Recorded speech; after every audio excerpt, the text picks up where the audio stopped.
అందరికీ శుభోదయం. నిజానికి చాలామందికి జీవితం అంటే ఏమిటో, జీవితం యొక్క విలువ ఏమిటో తెలుసుకునే లోపే సగానికి పైన జీవితం చేతుల నుండి జారిపోతుంది. కాలం ఆగదు కదా. మనకు తెలియకుండానే గంటలు, రోజులు, వారాలు, నెలలు, సంవత్సరాలు, దశాబ్దాలు గడిచిపోతున్నాయి. మనకు తెలియకుండానే చైల్డిష్ ఏజ్ నుంచి, బాల్య దశ నుంచి యవ్వనంలోకి వచ్చాము. యవ్వనంలో నుంచి మధ్య వయసులోకి వెళ్ళిపోతుంటాం. తెలియకుండానే వృద్ధాప్యంలోకి వెళ్ళిపోతుంటాం. జీవితంలో అన్ని ప్రధాన ఘట్టాలు వ్యర్థంగా గడిపేసి చివరి ఘట్టంలో రియలైజ్ అయితే ఏంటి లాభం చెప్పండి? చివరి ఘట్టంలో సగ జీవితం పైన అయిపోయిన తర్వాత అరే నేనేం చేశాను, నేనేం సాధించాను, ఏం సాధించలేకపోయాను, ఏ తప్పు చేశాను, ఏమి ఒప్పులు చేశాను, ఏం చేయాల్సి ఉంటుంది, ఏం చేయకుండా ఉండాల్సి ఉంటుంది. ఇలా మన జీవితంలోకి మనము తొంగి చూసుకోవాల్సిన సమయంలో, ఆత్మపరిశీలన చేసుకోవాల్సిన సమయంలో చేసుకోకుండా చివరి ఘట్టంలో లేదా సగ జీవితం అయిపోయిన తర్వాత మనం రియలైజ్ కావడం వలన కలిగే లాభం ఏంటి? నిజానికి ప్రతి ఒక్కరు కూడా ఏం మిస్ అవుతున్నారు అంటే తమని తాము మిస్ అవుతున్నారు. తమ మీద తమకి ఫోకస్ అనేది ఉండట్లేదు. అంటే మనకు తెలియకుండానే ఒక్కసారి సీరియస్గా ఆలోచించి చూస్తే మీకు అర్థమవుతుంది. మనకు తెలియకుండానే ఏదో గాలిలో గాలిలాగా, ధూళిలో ధూళిలాగా సగం పైన జీవితాన్ని మనం అర్థం చేసుకుంటుంటాం. ఎన్నో తప్పులు చేస్తుంటాం. తప్పు అని తెలిసినా కూడా తర్వాత సరిదిద్దుకోవచ్చులే అని పోస్ట్పోన్ చేసుకుంటాం.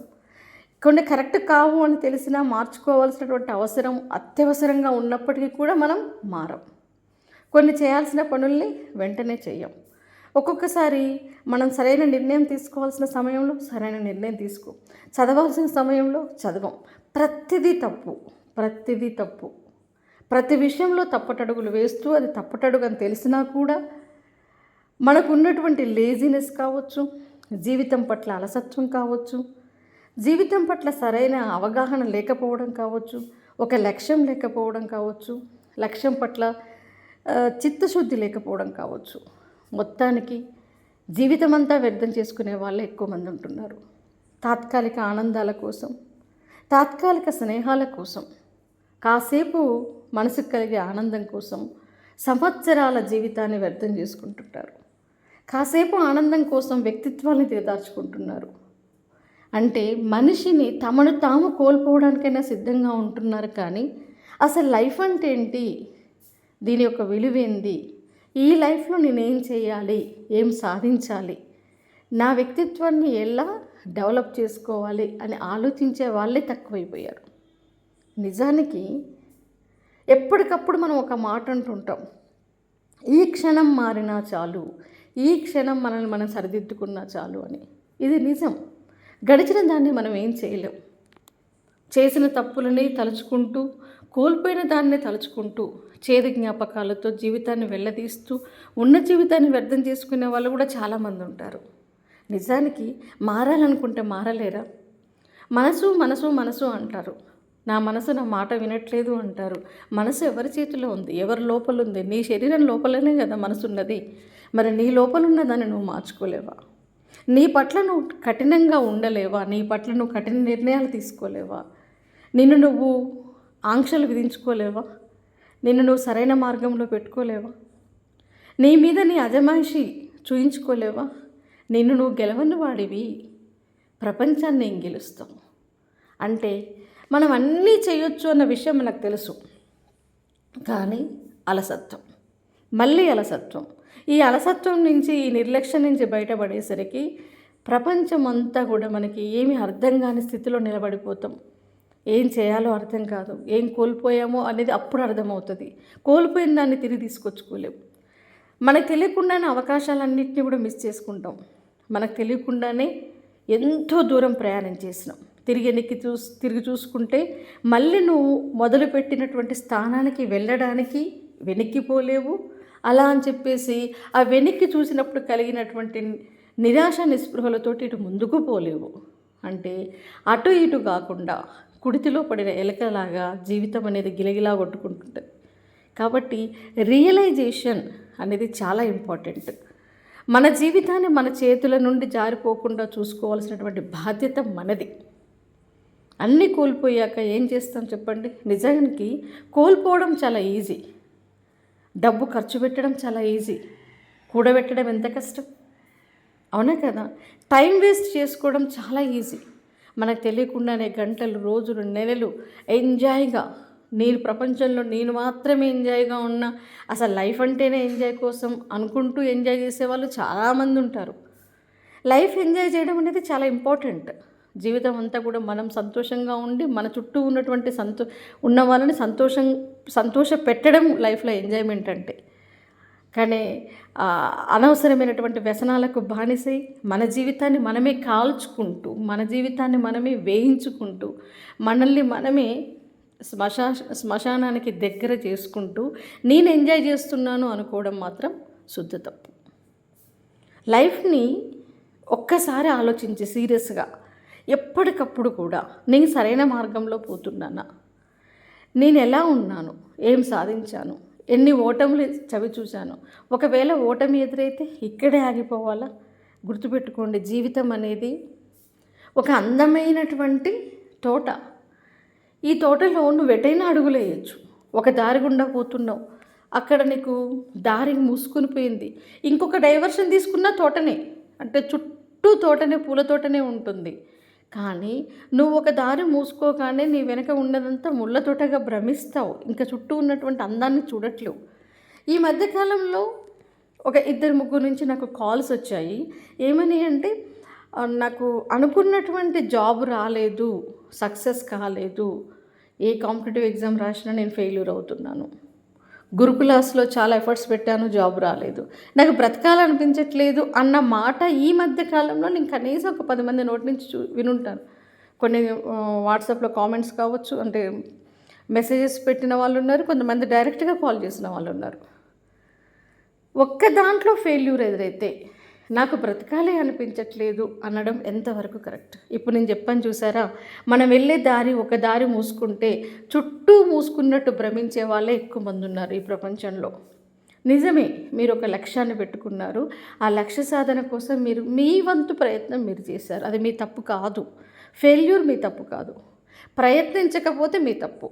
ప్రయత్నించి ఫెయిల్యూర్ అయితే మీరు గెలిచినట్టే లెక్క, అది ఓటమి కాదు, గెలిపి. అంటే అక్కడ మీకు లేదు, ఆ మార్గం మీకు మూసుకుంది అంటే మీరు నెక్స్ట్ ఇమీడియట్గా మీ మైండ్ ఎలా ఉండాలి? నెక్స్ట్ ఏంటి, వాట్ నెక్స్ట్, ఇంకా నేనేం చేయాలి, ఈ దిశలో ఆలోచించాలి. జీవితం అందరికీ ఇదే నువ్వు చేయాలని ఎక్కడ రాసిపెట్టలేదు. నువ్వు ఒక లక్ష్యాన్ని ఏర్పరచుకున్నావు, ఓకే, ఫెయిల్యూర్ ఎదురైంది, కానీ మనం బ్రతకాలి. మనం అనుకున్న లక్ష్యం అనేది నిరంతరము. ఫస్ట్ ఆఫ్ ఆల్ గోల్, లక్ష్యాన్ని పెట్టుకోవడం అనేది జీవితంలో సగం సక్సెస్. ఆ లక్ష్యాన్ని సాధించలేకపోయినప్పుడు ఇమ్మీడియట్గా లక్ష్యాన్ని డైవర్ట్ చేసుకోవాలి. ఓకే, ఇది కాలేదా, నెక్స్ట్ ఏంటి, ఇలా మనం ఆలోచించాలి. అట్లా కనుక ఆలోచిస్తే జీవితం పట్ల మనకు విరక్తి రాదు. ఈ ప్రపంచంలో బ్రతకడానికి చాలా మార్గాలు ఉన్నాయి, ఏం చేసైనా బ్రతకొచ్చు. కాకపోతే అందులో తప్పులేదు, నువ్వు నిజాయితీగా నీ వ్యక్తిత్వాన్ని ఇనుమడింపజేసుకుంటూ, ఎవరికి తలొంచకుండా, ఎవరిని ఇబ్బంది పెట్టకుండా, నలుగురు నిన్ను చూసి నేర్చుకునే విధంగా ఆదర్శప్రాయంగా, మార్గదర్శకంగా నువ్వు బ్రతకగలిగితే లైఫ్లో నువ్వు సక్సెస్ అయినట్టే కదా.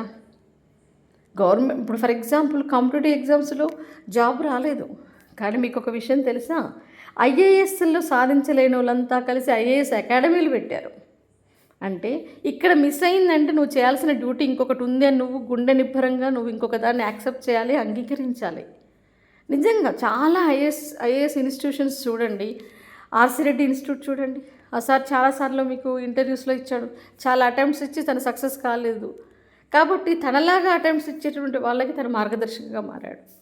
అంటే ఎక్కువసార్లు ఫెయిల్యూర్ చూసిన వాళ్ళు మించినటువంటి గైడ్ ఇంకొకరు లేరు. మీరు ఇంకొక విషయంలో మీరు ఇంకొకరికి మార్గదర్శిగా మారే అవకాశం ఉంటుంది. ఏం చేయడం వల్ల మీరు ఓడిపోయారు, ఏం చేస్తే గెలుస్తారు అనేది ఓడిపోయిన వాళ్ళకే బాగా తెలుస్తుంది.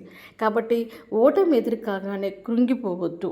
ఓకే, ఈ రూట్లో నేను సక్సెస్ కాలేకపోయాను, ఓకే, లీవ్ ఇట్, నేను ఇంకొక రూట్ చూసుకుంటాను.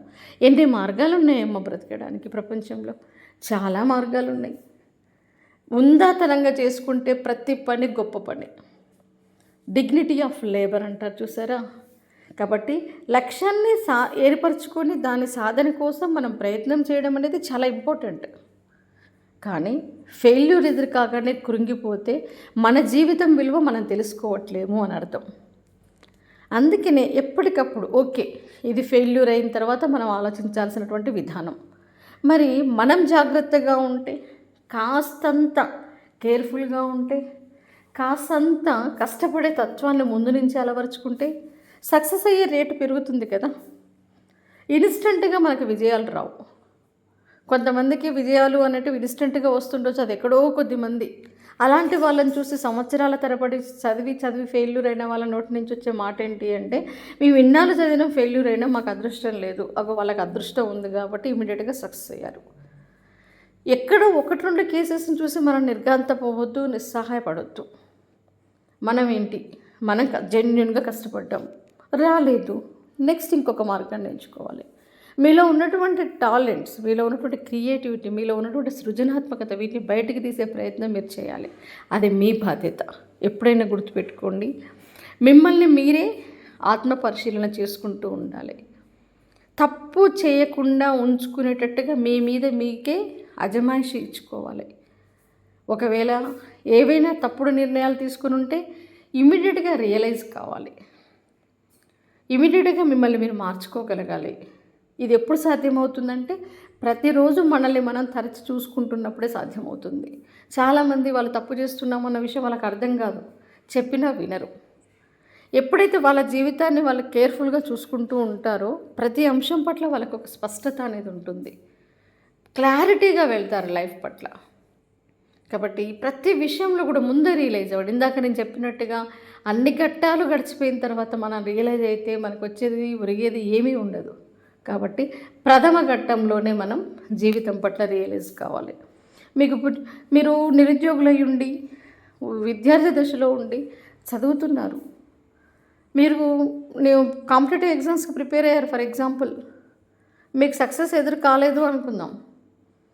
మీరు ఆల్రెడీ చదివి ఉన్నారు, సంవత్సరాలు చదివి ఉన్న వాళ్ళు ఉన్నారు.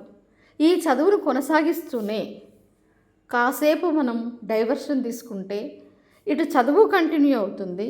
నెక్స్ట్ ఈ అవకాశం మిస్ అయినా ఇంకొక అవకాశాన్ని మీరు అందిపుచ్చుకోవడానికి వెనకబడకుండా ఉంటారు.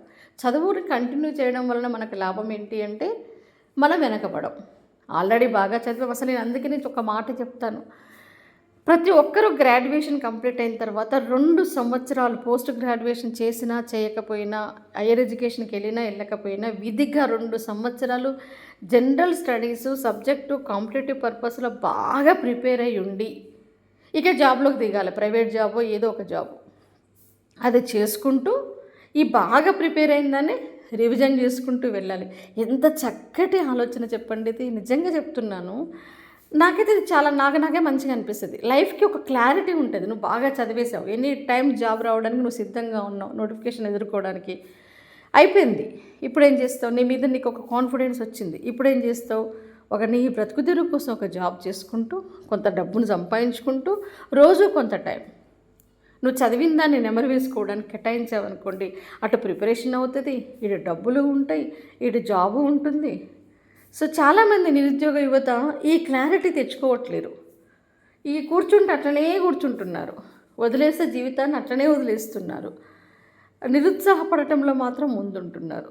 కాబట్టి జీవితం మన చేయి జారిపోయిన తర్వాత మనం చేసేది ఏమీ ఉండదు. కాబట్టి మన లైఫ్కి మనమే డిజైన్ చేసుకోవాలి.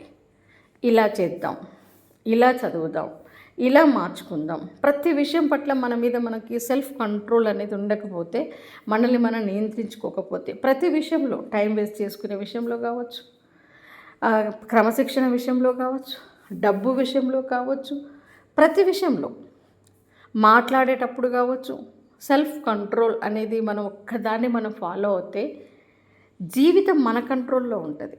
మనం జీవితం కంట్రోల్లోకి వెళ్ళాం. గుర్తుపెట్టుకోండి, సెల్ఫ్ కంట్రోల్ అనేది మోస్ట్ ఇంపార్టెంట్. ప్రతి విషయంలో ఆచితూచి మనల్ని మనం కంట్రోల్ చేసుకుంటూ దాని ప్రకారం మనం వెళ్ళినట్లయితే మనకు లైఫ్ పట్ల ఒక క్లారిటీ అనేది కూడా ఉంటుంది. సో మీరు ఈ షెడ్యూల్, ఇంతకాలము నేను చదివే సమయం 6 నెలలు, సంవత్సరం, 2 సంవత్సరాలు చదివి అక్కడ పడేశాను. ఓకే, ఇప్పుడు నేను దీన్నే పట్టుకొని కూర్చోవద్దు. ఎప్పుడైనా రానియండి నోటిఫికేషన్స్, ఇప్పుడు నేనేం చేస్తాను, ఒక జాబ్ చూసుకుంటాను, పార్ట్ టైం జాబ్. ఆ డబ్బులు సంపాదించుకుంటే నాకు కాస్త ఆర్థిక వెసులుబాటు ఉంటుంది, ఇటు చదువుకోవచ్చు. ఇలా ఒక్కటమ్మా, మన ఆలోచన ఎప్పుడు కూడా పాజిటివ్గా ఉండాలి. అందిన దాన్ని, దొరికిన దాన్ని అందిపుచ్చుకుంటూ, అవకాశాలని వెతుక్కుంటూ పరిగెత్తుతూనే ఆ మార్గ మధ్యంలో ఉన్నటువంటి నువ్వు ఒక అవకాశం కోసం పరిగెత్తుతున్నావు. దాన్ని అందుకునే క్రమంలో నీకు మార్గ మధ్యంలో ఇంకా కొన్ని అవకాశాలు ఎదురవుతుంటాయి. వాటిని అందిపుచ్చుకుంటూ నీకు కావాల్సినటువంటి అవకాశం కోసం నువ్వు అన్వేషించుకోవాలి. ఇది కదా లైఫ్ అంటే. కాబట్టి కేర్ఫుల్గా ఉండండి, జీవితం పట్ల ఆశావాహ దృక్పథంతో ఉండండి. అనుకున్నది సాధించేదాకా, అనుకున్నది సాధించాము అంటే జీవితంలో సక్సెస్ కావడం, పీస్ఫుల్గా హ్యాపీగా మీ లైఫ్ను మీరు లీడ్ చేయడం మీ చేతిలోనే ఉంటుంది. జీవితం చేజారిపోతే మళ్ళీ దాన్ని మనం వెనక్కి తిరిగి తెచ్చుకోలేము. కాబట్టి మీ చేతుల్లో నుంచి జీవితాన్ని చేజారనివ్వకండి. చివరి వరకు కూడా అది మీ చేతిలోనే ఉండాలి. అప్పుడే మనం సంతోషాన్ని కానీ ఏ విషయాన్ని కానీ మనం మిస్ కాం. ప్రతి దాన్ని, ప్రతి ఫీలింగ్ని మనం ఎంజాయ్ చేస్తాం. కాబట్టి లైఫ్ పట్ల ఫస్ట్ ఒక స్పష్టత ఏర్పరచుకోండి, కెరీర్ పట్ల ఒక స్పష్టతని ఏర్పరచుకోండి.